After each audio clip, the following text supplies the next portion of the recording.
बिस्मिल्लाहिर्रहमानिर्रहीम। अस्सलाम वालेकुम नाज़रीन इकराम, मैं हूं आपकी मेज़बान डॉक्टर मुक़द्दस मलिक, आपके अपने प्रोग्राम आपकी बात आपके साथ में।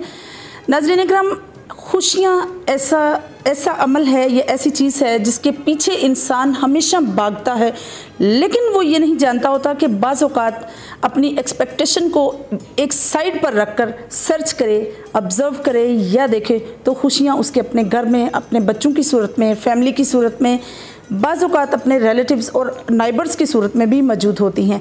आज हम मौजूद हैं जलालपुर सोबतिया में और आपकी मुलाकात एक ऐसी शख्सियत से करवाते हैं जो किसी तारीफ़ के मोहताज नहीं, जिन्होंने अपने करियर का आगाज़ 77 से किया और स्टिल रहकर आपने तमाम डिपार्टमेंट्स में जो उनका रेवेन्यू का डिपार्टमेंट था उसमें काम किया और इतना परफेक्ट काम किया कि कभी भी कहीं भी कोई ऐसी गुंजाइश पैदा नहीं हुई कि आपके कैरियर पर या आपके वर्क पर कोई भी उंगली उठा सके। मेरी मुराद चौधरी मज़हर इकबाल साहब हैं जो रिटायर्ड तहसीलदार हैं और डेरा गुजरा जलालपुर सोबतिया में एक ऐसा डेरा है जो समाजी और सियासी दोनों लिहाज से बहुत परफेक्ट और मुकम्मल डेरा है। और इनका ख़ानदान जो है ये भी एक तारीख़ी ख़ानदान है इस हवाले से कि इनके ख़ानदान का तल्लक मीरपुर के ज़िला बिम्बर के गाँव हरियाणा से है और हरियाणा जो गाँव है इन्हीं के ख़ानदान के दादा जो इनके थे उन्हीं के नाम से है और इन्हीं के दादा हयात मोहम्मद जो हैं वो नंबरदार थे और इसी तरह हसन मोहम्मद मीर साहब भी नंबरदार थे और नंबरदारी इनके जो है ख़ानदान का समझ लें कि एक बहुत ही अजीम विरसा रही है। तो आइए आज हम उनसे तहसीलदारी के बारे में, रेवेन्यू डिपार्टमेंट के तमाम कामों के बारे में और स्पेशली सियासत के बारे में डिस्कस करेंगे कि चौधरी मज़हर इकबाल साहब ने अपने सियासी करियर को और अपने जॉब के करियर को कैसे संभाला और किस तरह से सस्टेन रखा। अस्सलाम वालेकुम जी। वालेकुम सलाम।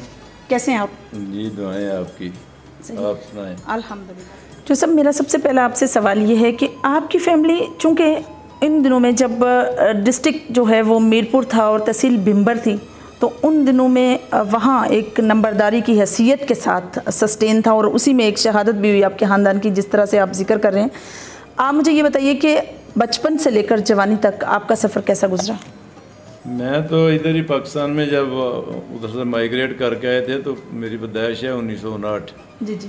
तो यहाँ जलालपुर सोबतिया में। जी जी। तो फिर हमारा ये स्कूल होता था जलालपुर सोबतिया में, प्राइमरी 5 क्लास तक तो मैं इधर पढ़ता रहा हूँ। जी जी। फिर 6 से 8 तक मिडल स्कूल था, गवर्नमेंट मिडल स्कूल अजी वाला। जी जी। वहाँ पढ़ता रहा हूँ। फिर 9th और 10th government high school Ajnala boy high school है, वहाँ से मैंने किया था। और मैट्रिक पास करने के बाद अभी मेरा रिज़ल्ट आया ही था तो हमारे यहाँ गांव में एक पटवारी होता था, अल्लाह जो नसीब करे, मुख्तार था नाम, उसने मेरी एप्लीकेशन दे दी थी। उधर पटवार स्कूल में डाला था कैम्बलपुर, जिसको आजकल अटक कहते हैं। बिल्कुल सही। फिर मैं उधर चला गया, वहाँ से कोर्स करके मैं वापस आया। तो वापस आके फिर मैंने FA किया था गवर्नमेंट ज़मींदार हाई स्कूल डिग्री कॉलेज से। सही, माशाल्लाह। तो 4/6/1978 को मेरी पोस्टिंग हो गई एज ए पटवारी। तो 1984 तक मैं रहा हूँ पटवारी। फिर मैं गिरदावर बन गया। जी जी।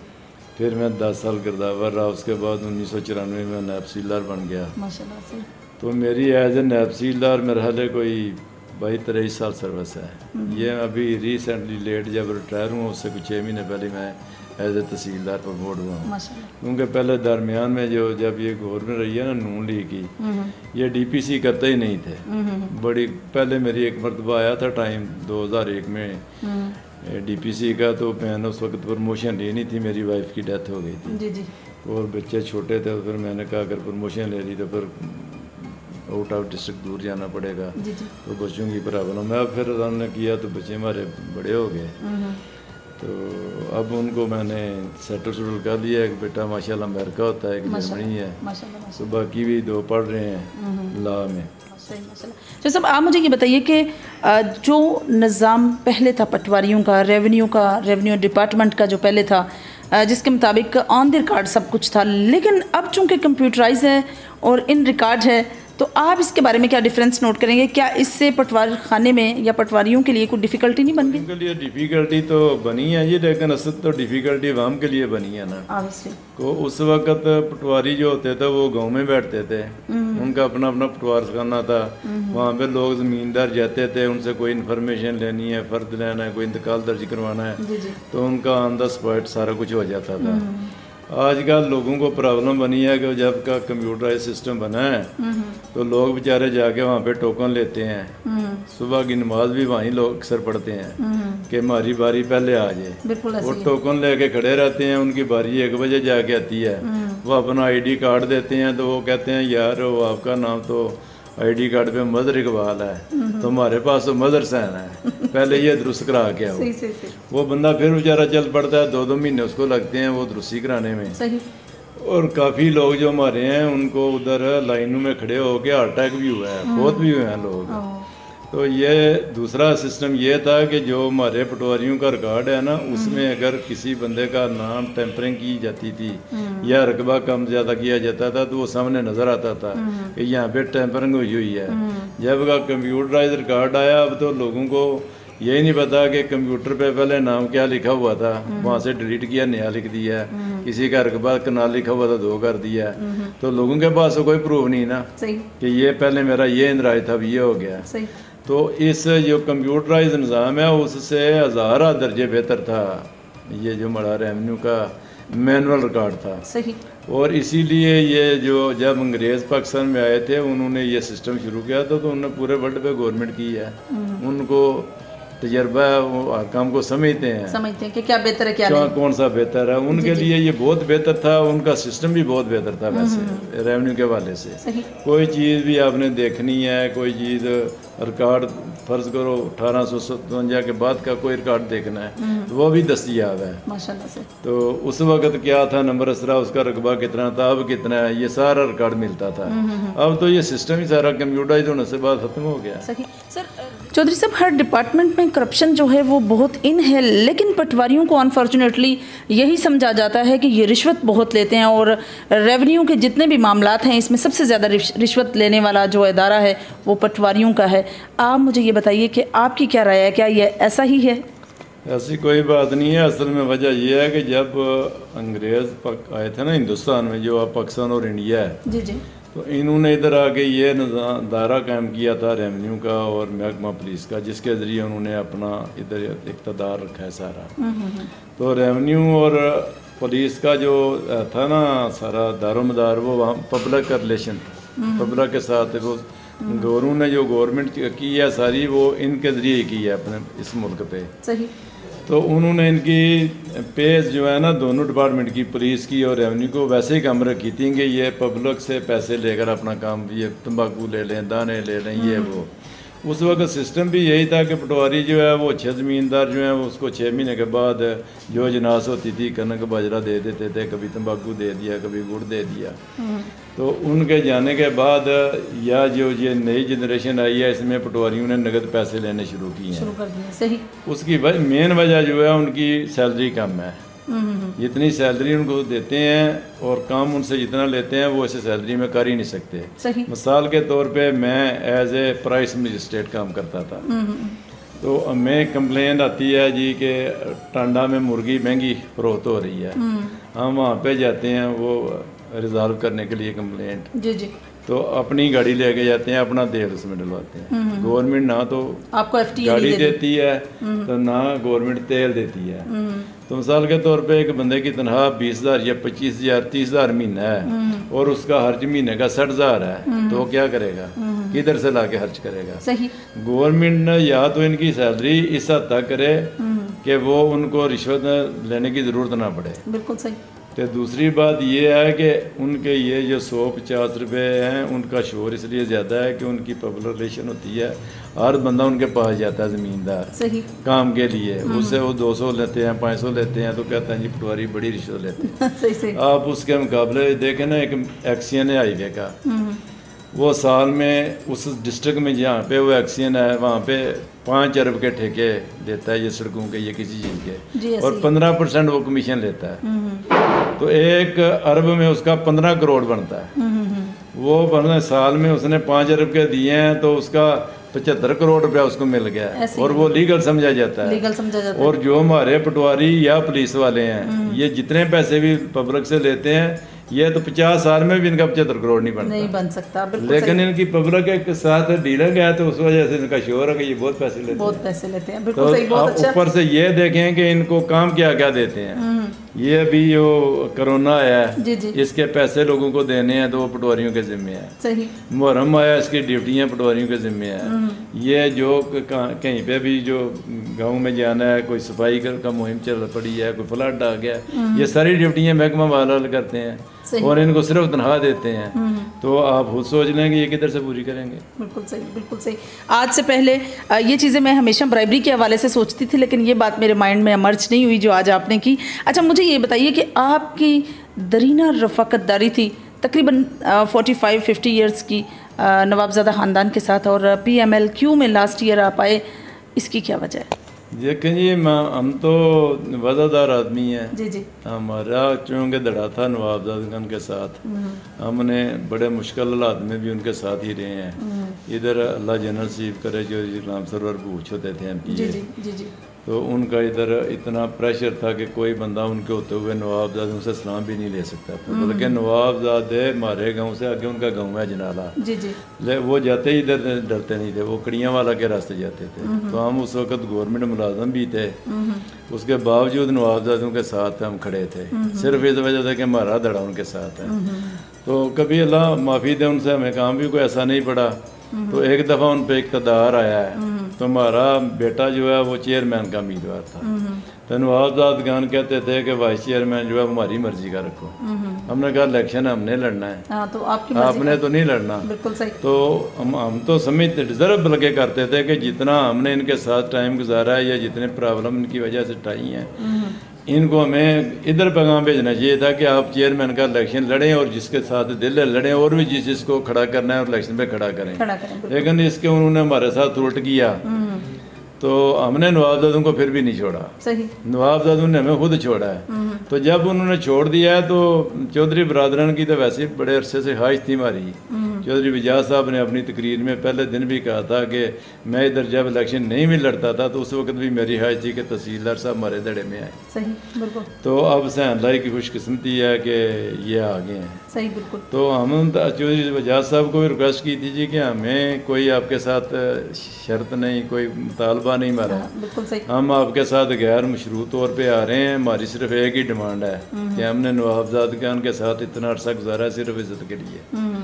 तो अगर आप हमारी इज्जत करेंगे तो आपकी बहुत मेहरबानी है। जी जी, बिल्कुल। और वो हमारी इज्जत वक़्त से ज़्यादा कर रहे हैं, जितनी हम चाहते थे उससे वो ज़्यादा कर रहे हैं माशाल्लाह। और बिल्कुल मैं समझती हूँ कि रिस्पेक्ट से अलावा तो इसलिए हम ये कहते हैं कि आप चूँकि आप उधर से छोड़ के आ गए हैं तो हमसे ये तो नहीं होता कि आप फिर चौधरी को छोड़ें और उधर जाएँ।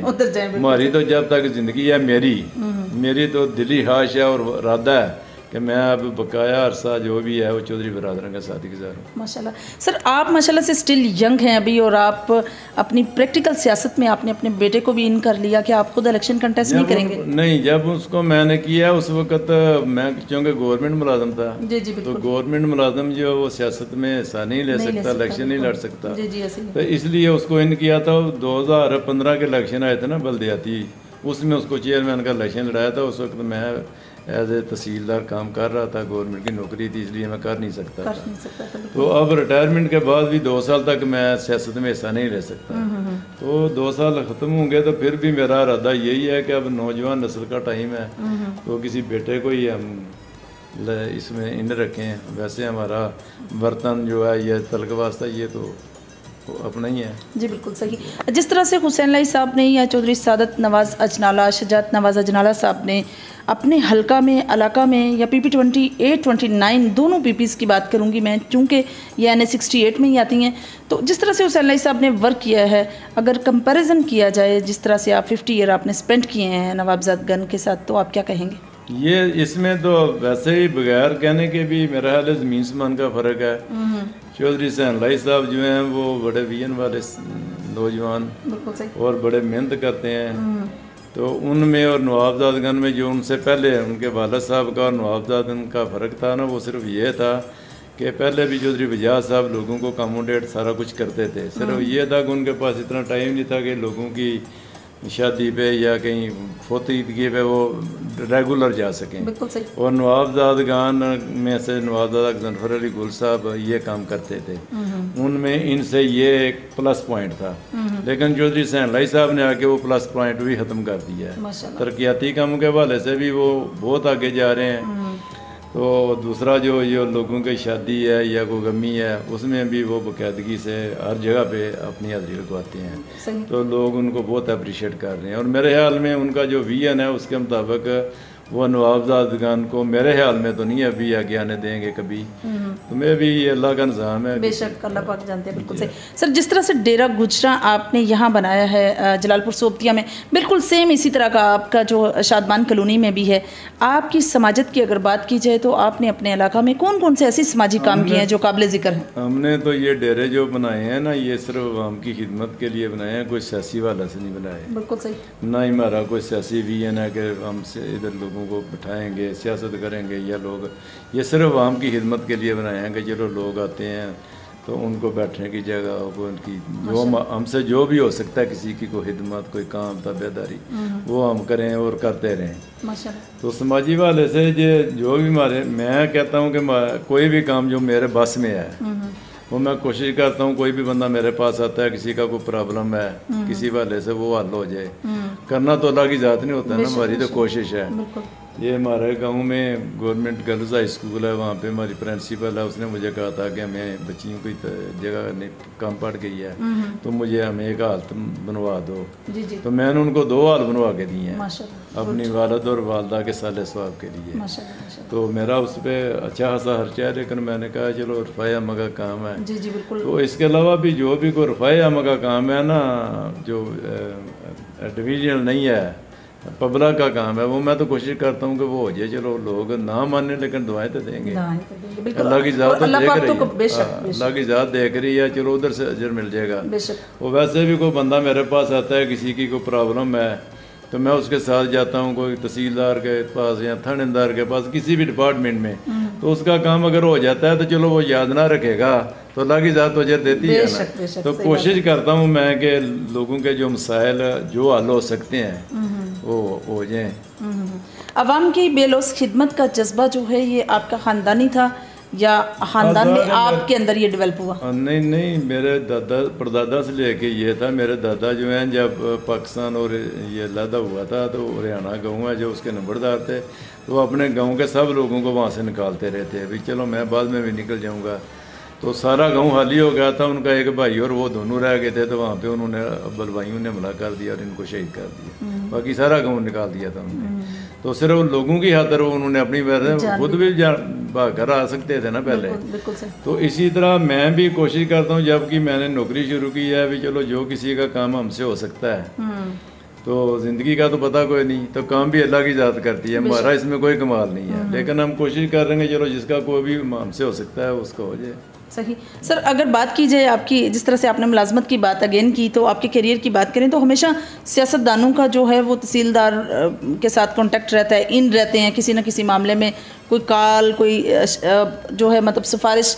क्या आपके करियर में कोई ऐसी बात हुई? जी हाँ, बड़ी बातें होती हैं जी। ये हमारी जो खास करके हमारा डिपार्टमेंट है इसमें तो बंदा सियासतदान की मर्जी के बगैर नौकरी नहीं ना कर सकता। जी बिल्कुल सही। कि उनके पास पब्लिक आती है, पब्लिक के वो फिर काम कहते हैं, लेकिन मैंने अपनी सर्विस में जितने काम भी किए हैं अल्लाह के फजल से मेरिट पे किए हैं, कभी किसी की सिफारिश पे कोई नजायज़ काम नहीं किया। मुझे याद है कि एक दफ़ा एक निशानदेही थी, उधर मैं वज़ीराबाद था, तो वहाँ के जो MNA साहब ने उन्होंने मुझे फ़ोन किया कि ये बंदे की डिमार्केशन कर दो, कि यह मैंने चीफ मिनिस्टर को कहना है। तो मैंने कहा अब बेशक प्राइम मिनिस्टर को भी कह लें, ये निशानदेही नहीं हो सकती, मैंने नहीं करना। तो मैं कोशिश करता रहा हूँ कि लोगों के मेरिट पे सही काम हूँ। मैं पटवारियों को भी कहता रहा हूँ भाई यार हमने सर्विस में ट्रांसफ़र भी हो जाती है, रिटायर्ड भी बंदा हो जाता है, मर भी जाता है, तो बंदे को नौकरी ऐसी करनी चाहिए कि बाद में लोग चलो अच्छे लफ्ज़ों में याद ना करें तो गालियाँ ना निकालें। तो मैं तो इसी नज़रिए से नौकरी भी करता रहा हूँ कि जहाँ भी की है कोशिश किया कि लोगों के साथ किसी के साथ ज़्यादती ना हो। बिल्कुल सही। तो जब आप ज़्यादती करेंगे कीयत के हवाले से तो ज़ाहिर उसमें तो लोग फिर ये फ़र्ज़ करो आप निशानदेही करवानी है आपने, तो हमें एक पैमाइश करके वहाँ पे किला लगाए हैं, तो लोग तो उसको दी समझ लेते हैं और उस पर बड़े कत्ल होते हैं। लोग कहते हैं ये रेवन्यू वाले निशानदेही करके देखे हुए हैं तो ये सही है, चाहे वो 10 फुट आगे कर रहे हैं पैसे दे के। सही बात है। तो मुझे तो कोई करोड़ रुपया भी दे, मैंने अपनी सर्विस में ऐसा काम निशानदेही करनी 1 फुट का भी आगे पीछे नहीं कभी किया। वेरी गुड सर, आप मुझे ये बताइए कि अगर बात करें आपके थाना कड़ियांवाला की, तो सबसे ज़्यादा जो हैं केसेस यहाँ से अनफॉर्चुनेटली रिपोर्ट हो रहे हैं, कभी मर्डर केसेस, कभी फाइट, कभी घरेलू नचाकी के केसेस। डिस्ट्रिक्ट गुजरात में अगर बात करें थाना कड़ियाँ वाला, तो ये इन है। आपकी क्या राय है इस इलाके के बारे में? इसकी मेन जो वजह है ना, वो हमारे माशरे में जो है ना तालीम और शऊर वो नहीं है। लोग छोटी छोटी बातों में घर में झगड़ पड़ते हैं, और जो सबसे बड़ा लालच है भूख है। अगर हमारे लोग की जो है ना घरेलू हालात खाने पीने के हवाले से वो ठीक हो जाएं, तो मेरा ख्याल है आधी लड़ाइयाँ खत्म हो जाती हैं। बिल्कुल सही कहा आपने। तो एक दूसरा जो है लालच है, मुझे याद है हम मैट्रिक में पढ़ते थे तो हमारे गांव में 3 डेड बॉडियाँ आई थी ट्रैक्टर पे। तो पता चला था ये आगे के गांव में मल, वहाँ के 2 भाई थे, उन्होंने अपनी ज़मीन लैदा की दोनों ने, तो दरमियान में बनी नहीं डाली थी। तो गंदम उन्होंने लगाई हुई थी, तो एक वो नहीं गंदम की नाली होती है जिसको स्याड़ा हम कहते हैं, उस पे उनकी गंदम काटते हुए लड़ाई हो गई। वो इधर वाले कहें कि ये हमारे हिस्से में आती है, इधर वाले कहें हमारे हिस्से में आती है। वो दातरियों से लड़ पड़े। एक भाई का एक बेटा कत्ल मर गया और एक की बेटी और बेटा मर गए एक स्याड़ पे। तो फिर पता नहीं उसमें बाद में उन्होंने उस पर सारी ज़मीन लगाई है या राजीनामा कैसे हुआ उनका, ये भरी हुए हैं। तो इस तरह के जो मामला है ना जी, जब तक ये लोगों की भूख खत्म नहीं होगी, लालच ही नहीं जाएगा। और अगर बंदा ये सोच ले कि ये सारा कुछ हमारा इधर ही रहना है, साथ तो कुछ भी नहीं जाना, तो फिर मेरा ख्याल है काफ़ी मामला ठीक हो सकते हैं। लेकिन ये लोगों के दिल में जो लालच है ना, ये जब तक ख़त्म नहीं होना या भूख खत्म नहीं होनी, ये मामला तो ऐसे ही रहने हैं। सही।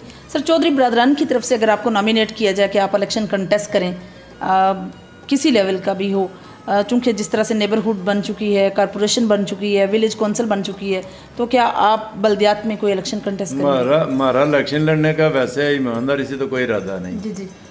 और अगर चौधरी बरादरान हमें खुद कहें कि आप कोई इलेक्शन लड़ें, हमने आपको लड़ाना है, तो कहेंगे तो फिर तो हम शायद उनके कहने के मुताबिक अमल दरामद करेंगे जिस जगह का भी वो कहें। लेकिन हमारा बजाते खुद कोई ऐसा इरादा नहीं कि हम ये सियासी तौर पे कोई इलेक्शन लड़ें या लोगों के ये जो मामला आता है या काम है ये सियासी लालच के हवाले से करें। सही। इस हवाले से हमारा कोई इरादा नहीं है। बिल्कुल सही। सर, स्पोर्ट्स के हवाले से स्पेशली और सियासी हवाले से आम रूटीन का लाइफ के जो भी लाइफ की रूटीन होती है, उस हवाले से आप लोगों को क्या मैसेज कन्वे करेंगे?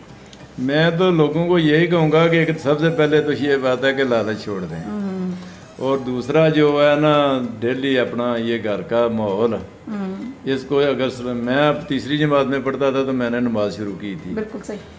आज मेरी उम्र 60 साल हो गई है, तो मैंने अपनी ज़िंदगी में मैं भी हो भी गई हो, लेकिन मैंने दीदा निस्ता कोई नमाज नहीं छोड़ी, ना आज तक कभी कोई रोज़ा छोड़ा है। तो बड़ा अल्लाह का फजल है। मैं समझता हूँ कि अल्लाह हर बंदे को ये तौफीक भी नहीं देता, तो अल्लाह ने तौफीक दिया। तो मैं तो हर बंदे को यही कहूँगा कि ये जो है ना नमाज रोज़े के हवाले से, हम क्योंकि मुसलमान है, मुसलमान घराने में पैदा हुए हैं, तो मुसलमानों के हवाले से जो हमारे फ़राइज़ हैं वो हमें पूरे करने चाहिए। और दूसरा डेली की जो ये है ना इंसान की बजाते खुद, क्योंकि पहले तो लोग ज़मींदारा करते थे, वर्जिश हो जाती थी, अब वो काम लोगों का ख़त्म हो गया है। तो कम से कम अपनी सेहत के लिए 1 घंटा आधा घंटा बंदा वर्जिश रोज़ कर ले। तो वैसे तो 24 घंटे हमें सोने के लिए भी हैं, बाकी सारे मामला करने के लिए हैं, और 5 वक्त की नमाज बंदा पढ़े तो टोटल टाइम 1 घंटा लगता है, घंटा भी नहीं लगता, कम लगता है सारा इकट्ठा करके। तो 1 घंटा अल्लाह की ज़ात के लिए भी बंदे को रख लेना चाहिए। बिल्कुल, माशाल्लाह, बिल्कुल बहुत बड़ी बात आपने की। सर, सियासी सूरत हाल पर अगर बात करें तो मैं लास्ट में आपसे सिर्फ आपकी राय लूँगी कि आपने हमने सब ने मिलकर टेन्योर देखे, लेकिन ऑब्जर्वेशन के मुताबिक प्राइम मिनिस्टर इमरान खान साहब कैसे आदमी हैं? इमरान खान साहब जो हैं वो बड़े ऑनेस्ट आदमी हैं, और उनका दिल तो है कि हमारा मुल्क जो है वो सही हो, लेकिन हमारे मुल्क की अवाम और माफिया उनके साथ तावान नहीं कर रहा। तो वैसे भी वो मुल्की लेवल की मामला आते हैं, पता नहीं उसमें क्या क्या मजबूरी है उनकी, क्या नहीं है। हमें तो अपने लेवल तक सोचना चाहिए कि हमारे लेवल तक MNA साहब हैं, चौधरी हुसैन लाई साहब बड़े ऑनेस्ट आदमी हैं, बड़े मेहनती बंदे हैं, और मेरा ख्याल है कि उनके विजन के मुताबिक वो कभी इस मुल्क के चीफ मिनिस्टर प्राइम मिनिस्टर ज़रूर बनेंगे। और चौधरी साहबान के घराने में भी वो सबसे काबिल आदमी है, उनकी तरबियत भी वैसे जो विजय साहब ने ठीक ही हुई है। लेकिन उनका अपनी जो सोच है ना, ये थाना कचहरी की सियासत वो नहीं करते, नहीं करते, बिल्कुल सही। तो मेरा ख्याल वो करनी भी नहीं चाहिए, तो यही बंदे की असल में कामयाबी है। जी जी। तो हमारे ज़िले में जो है ना सियासत के हवाले से मैं तो यही कहूँगा कि ये चौधरी हुसैन लाई साहब जैसे बंदे हैं ऑनेस्ट विजन वाले हूँ, तो मैं भी साढ़े डिस्ट्रिक्ट के हद तक मामला ठीक हो जाए, तो बाकी मुल्क का तो फिर अल्लाह ही हफ़ज़ है। इस जनरेशन में तो मुझे नहीं कोई चीज़ नज़र आती, तो मैं भी इसके बाद कोई मामला ठीक भी हो जाए। जी नाज़रीन, ये थी चौधरी मज़हर इकबाल साहब की गुफ्तगू जो आप लोगों ने सुनी, और हर मकतबा फ़िक्र की बात उन्होंने की, और सबसे बड़ी बात उनकी ज़िंदगी के लाया अमल की ये है कि वो हर मकतबा फ़िक्र में इन रहते हैं। सबसे बड़ी बात जो है वो आवाम की बेलौस खिदमत है, और इसके साथ साथ एज ए तहसीलदार जो उन्होंने अपना करियर गुजारा, बल्कि मैं यूँ समझूँ कि पटवारी से लेकर गिरदावर तक और नायब तहसीलदार तक और फिर तहसीलदार तक उन्होंने जो भी अपना करियर गुजारा, उसमें कोई भी ऐसी बात नहीं है जिसमें उनको ये लगा कि उन्होंने ऐसा अमल किया है जिससे ज़मीर मुतमिन नहीं है। और ऐसे ही हर इंसान को, अगर इंसान कोशिश करे तो अपने अंदर ये बात, ये कमिटमेंट अपने आप से कर सकता है कि मैं चेंज लाने की कोशिश करूं, और अगर हम इसको अपने ऊपर अप्लाई करें तो ऑब्वियसली तब्दीली आती है। इंशाल्लाह हमारी और आपकी मुलाकात होगी फिर किसी नए प्रोग्राम में, तब तक के लिए इजाज़त चाहती हूँ। अल्लाह हाफ़िज़।